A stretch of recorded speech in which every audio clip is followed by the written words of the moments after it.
Hello बच्चों, let's read this question. So the question says, who were called the November criminals?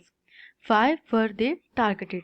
November criminals किन्हें कहते थे और उनको टारगेट क्यों किया जा रहा था? Let's see the key concept. So the key concept is defeat of Germany in World War I. Germany world war 1 में हार जाता है और उसके बाद जो रिपब्लिक सेटअप होती है उसमें कई ज़्यादा प्रॉब्लम्स होती हैं. Let's see the answer. So the answer is socialist, Catholics and Democrats who supported the Weimar Republic were called as November criminals, as the Weimar Republic was set up in November 1918. अब क्या होता है, Germany की हार हो जाती है world war 1 में और उसके बाद एक रिपब्लिक सेटअप होता है नेम्ड वाइमर रिपब्लिक. एक डेमोक्रेटिक सेटअप होता है जर्मनी में और इसको सपोर्ट कर रहे थे सोशलिस्ट, कैथोलिक्स और डेमोक्रेट्स. और इन्हीं सपोर्टर्स को नवंबर क्रिमिनल्स कहा जाता है क्योंकि ये जो वाइमर रिपब्लिक सेटअप हुआ था वो नवंबर 1918 में वॉर एंड होने पे सेटअप हुआ था. Let's see the second point. So the second point is first world war and the peace treaty of Versailles had great impact on Germany. Many Germans believed that the Weimar Republic was responsible for defeat and humiliation. जैसे ही world war 1 में defeat होती है तो एक peace treaty impose कर दी जाती है Germany पे named peace treaty of Versailles.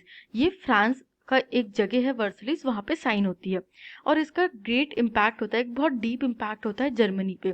जो जर्मन्स होते हैं वो ऐसा मानने लगते हैं कि वाइमर रिपब्लिक के कारण ही हमारी हार हुई है, वाइमर रिपब्लिक के कारण ही वर्ल्ड वॉर 1 जर्मनी हारा है और वाइमर रिपब्लिक के कारण ही पीस ट्रीटी का सारा ह्यूमिलिएशन जर्मनी को सहना पड़ रहा है. Third point is, the Weimar Republic carried the burden of war guilt and national humiliation. It was forced to pay the war compensation which shattered the German economy. अब Germany में world war 1 के बाद Weimar Republic की government आई, एक Republic बना और उसमें एक democratic government I.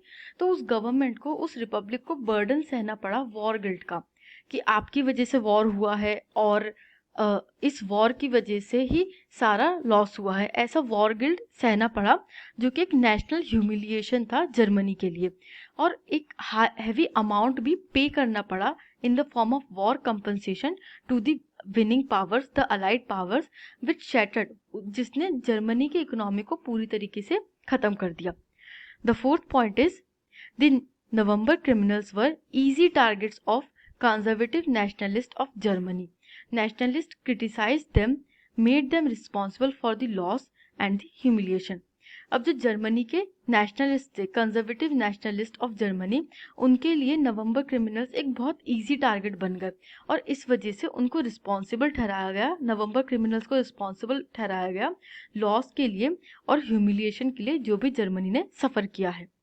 I hope you understood this question. Thank you and best of luck.